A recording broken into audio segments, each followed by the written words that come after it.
ತಾಲೂಕಿನ ಪಂಚನಾಯಕನಹಳ್ಳಿ ಗ್ರಾಮ ದೇವತೆ ಶ್ರೀ ಲಕ್ಷ್ಮೀದೇವಿ ಜಾತ್ರಾ ಮಹೋತ್ಸವ ಶ್ರದ್ಧಾ ಭಕ್ತಿ ಹಾಗೂ ಅದ್ದೂರಿಯಾಗಿ ಜರುಗಿತು. ಜಾತ್ರಾ ಮಹೋತ್ಸವಕ್ಕೆ ಭಕ್ತ ಜನಸಾಗರವೇ ಹರಿದು ಬಂದಿತ್ತು.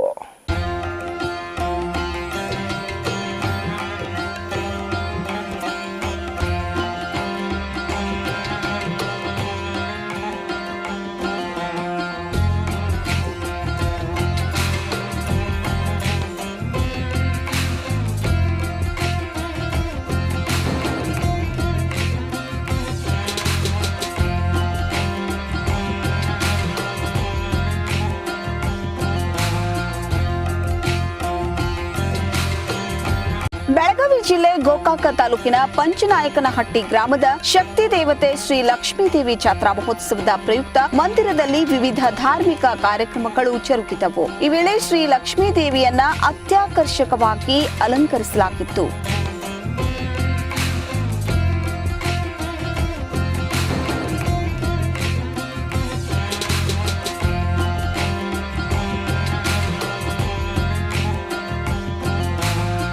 ತೇರಿನಲ್ಲಿ ಅಲಂಕೃತವಾಗಿ ಕುಳಿತಿದ್ದ ಶ್ರೀ ಲಕ್ಷ್ಮೀ ದೇವಿಗೆ ಊರಿನ ಮಹಿಳೆಯರು ಉಡಿ ತುಂಬಿ ನೈವೇದ್ಯ ಅರ್ಪಿಸಿ ಶ್ರದ್ಧಾಭಕ್ತಿಯನ್ನ ಸಮರ್ಪಿಸಿದ್ರು. ಜಾತ್ರಾ ಮಹೋತ್ಸವದಲ್ಲಿ ಮಮದಾಪುರದ ಚರಮೂರ್ತೇಶ್ವರ ಸ್ವಾಮೀಜಿಗಳು ರಥೋತ್ಸವಕ್ಕೆ ಚಾಲನೆ ನೀಡಿದ್ರು. ಈ ಸಂದರ್ಭದಲ್ಲಿ ಶ್ರೀ ಲಕ್ಷ್ಮೀ ದೇವತೆಯ ತೇರನ್ನ ಎಳೆದು ಭಕ್ತರು ಸಂಭ್ರಮಿಸಿದ್ರು.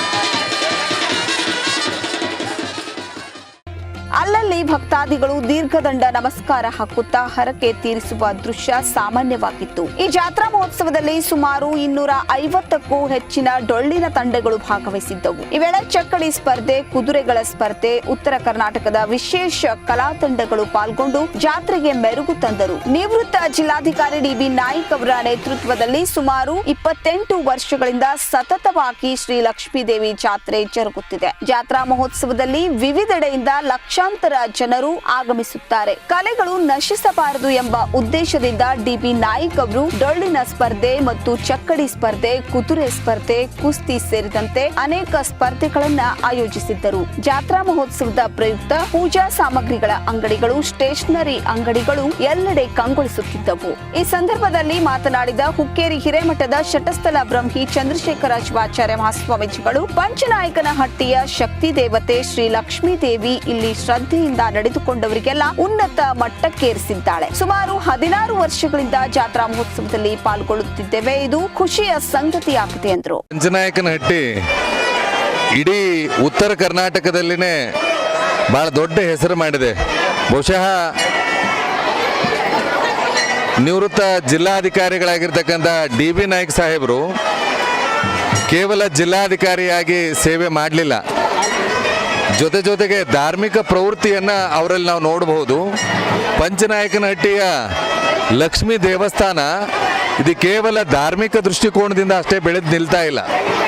ನಮ್ಮ ಉತ್ತರ ಕರ್ನಾಟಕದ ಸಂಸ್ಕೃತಿ ಉಳಿಬೇಕು ಅಂದ್ಕೊಂಡು ಕ್ರೀಡಾ ಸ್ಪರ್ಧೆಗಳು ನಡೀತಾವೆ. ಅಂದರೆ ಚಕ್ಕಡಿ ಸ್ಪರ್ಧೆ, ಕುದುರೆ ಸ್ಪರ್ಧೆ ಅಷ್ಟೇ ಅಲ್ಲದೆ ಬಹುಶಃ ಇಡೀ ಉತ್ತರ ಕರ್ನಾಟಕದಲ್ಲಿ ಡೊಳ್ಳಿನ ಸ್ಪರ್ಧೆ ನಡೀತಕ್ಕಂಥ ಅಪರೂಪದ ಕ್ಷೇತ್ರ ಈ ಪಂಚನಾಯಕನಹಟ್ಟಿ ಲಕ್ಷ್ಮೀ ದೇವಸ್ಥಾನ ಅಂದ್ರೆ ತಪ್ಪಾಗೋದಿಲ್ಲ. ನಂತರ ನಿವೃತ್ತ ಜಿಲ್ಲಾಧಿಕಾರಿ ಹಾಗೂ ಕ್ಷೇತ್ರದ ಜವಾಬ್ದಾರಿ ಹೊತ್ತು ಕಾರ್ಯನಿರ್ವಹಿಸುತ್ತಿರುವ ಡಿ.ಬಿ. ನಾಯ್ಕ್ ಅವರು ಗ್ರಾಮೀಣ ಭಾಗದ ಕಲೆಗಳನ್ನ ಉಳಿಸುವ ಜವಾಬ್ದಾರಿ ನಮ್ಮ ಮೇಲಿದೆ ಎಂದರು. ಶ್ರೀ ಮಹಾಲಕ್ಷ್ಮಿ ದೇವಸ್ಥಾನದ ಜಾತ್ರಾ ಮಹೋತ್ಸವ ಈ ದೇವರ ಮಹಿಮೆ ಮತ್ತು ಜಾಗೃತಿ ಬಗ್ಗೆ ಹೇಳಬೇಕು ಅಂದರೆ, ಈ ದೇವರು ಉದ್ಭವ ಮೂರ್ತಿ. ಈ ಮೂರ್ತಿ ಪ್ರತಿಷ್ಠಾಪನೆ ಆಗಿದ್ದು ಬಹುಶಃ 400-500 ವರ್ಷದ ಹಿಂದೆ ಆಗಿರ್ಬೋದು. ಒಂದು ಚಿಕ್ಕ ದೇವಸ್ಥಾನ, ಸುತ್ತಲೂ ಈ ದೇವಸ್ಥಾನದ ಸರೌಂಡಿಂಗ್ ಹೆಂಗಿತ್ತಂದ್ರೆ, ಒಂದು ದೊಡ್ಡ ಹಳ್ಳ, ಇನ್ನೊಂದು ಲಕ್ಷ್ಮೀದೇವಿ ಸರ ಅಂತ, ಎರಡೂ ಸಂಗಮ ಜಾಗದಾಗ ಇಲ್ಲಿ ದೇವರ ಒಂದು ಉದ್ಭವ ಆಗಿದೆ. ಇವತ್ತು ಈ ದೇವಸ್ಥಾನದಲ್ಲಿ ಏನು ಭಕ್ತರ ಸಂಖ್ಯೆ ಹೇಗಿದೆ ಅಂದರೆ ಸುತ್ತಮುತ್ತ ಲಕ್ಷಾಂತರ ಜನರು ಭಕ್ತರು ಬರ್ತಾರೆ. ಮತ್ತು ಇಲ್ಲಿ ಏನು ಕೂಡ್ತಾ ಇದ್ದಾವಲ್ಲ ಎಲ್ಲ ದೇವರ ಪಲ್ಲಕ್ಕಿ, ಈ ಎಲ್ಲ ಜಾತ್ರೆಗಳಿಗೆ ನಾವೆಲ್ಲ ಅಲ್ಲಿ ಹೋಗ್ತೇವೆ. ಅದೇ ರೀತಿ ಈ ಎಲ್ಲ ಪಲ್ಲಕ್ಕಿಗಳ ಜಾತ್ರೆಗೆ ನಾವು ಹೋಗ್ತಾ ಇದ್ದೀವಿ. ಈ 25ರಿಂದ 35 ದೇವಸ್ಥಾನಗಳು ಊರುಗಳು ಏನಿದಾವೆ, ಆ ಎಲ್ಲ ದೇವಸ್ಥಾನಗಳಲ್ಲಿ ನಮ್ಮ ಲಕ್ಷ್ಮೀದೇವಿ ದೇವಸ್ಥಾನ ಏನಿದೆಯಲ್ಲ ಒಂದು ಇದರ ಭಾವನೆಯಿಂದ ಒಳ್ಳೆ ಇದರಲ್ಲೇ ಬಂದಿದೆ. ಇಲ್ಲಿ ನೂರಾರು ಗ್ರಾಮಗಳಿಂದ 100 ಪಲ್ಲಕ್ಕಿಗಳು ಒಂದೆಡೆ ಸೇರುತ್ತವೆ. ಎಲ್ಲಾ ದೇವರ ಪಲ್ಲಕ್ಕಿಗಳು ಬಂದು ಕ್ಷೇತ್ರದಲ್ಲಿ ಪೂಜೆಗೊಳ್ಳುತ್ತವೆ. ಇಷ್ಟು ಪಲ್ಲಕ್ಕಿಗಳನ್ನ ಯಾವ ಜಾತ್ರೆಯಲ್ಲೂ ನೋಡಲು ಸಾಧ್ಯವಿಲ್ಲ ಎಂದು ಚರಮೂರ್ತೇಶ್ವರ ಮಹಾಸ್ವಾಮೀಜಿಗಳು ಹೇಳಿದ್ರು. ಬೆಳಿಗ್ಗೆ 6 ಗಂಟೆಗೆ ಶುರುವಾಗಿರುವ ಮಹಾಪ್ರಸಾದ ಸಂಜೆಯವರೆಗೂ ಸಾವಿರಾರು ಜನ ಕ್ಷೇತ್ರದಲ್ಲಿ ಮಹಾಪ್ರಸಾದವನ್ನ ಸ್ವೀಕರಿಸುತ್ತಾರೆ. ಇದು ಕೂಡ ಇಲ್ಲಿನ ವಿಶೇಷತೆಯಾಗಿದೆ. ಜಾತ್ರಾ ಮಹೋತ್ಸವದಲ್ಲಿ ಅಸಂಖ್ಯ ಭಕ್ತಾದಿಗಳು ಪಾಲ್ಗೊಂಡಿದ್ದು ಶ್ರೀದೇವಿಯ ದರ್ಶನವನ್ನ ಪಡೆದು ಪುನೀತರಾದರು.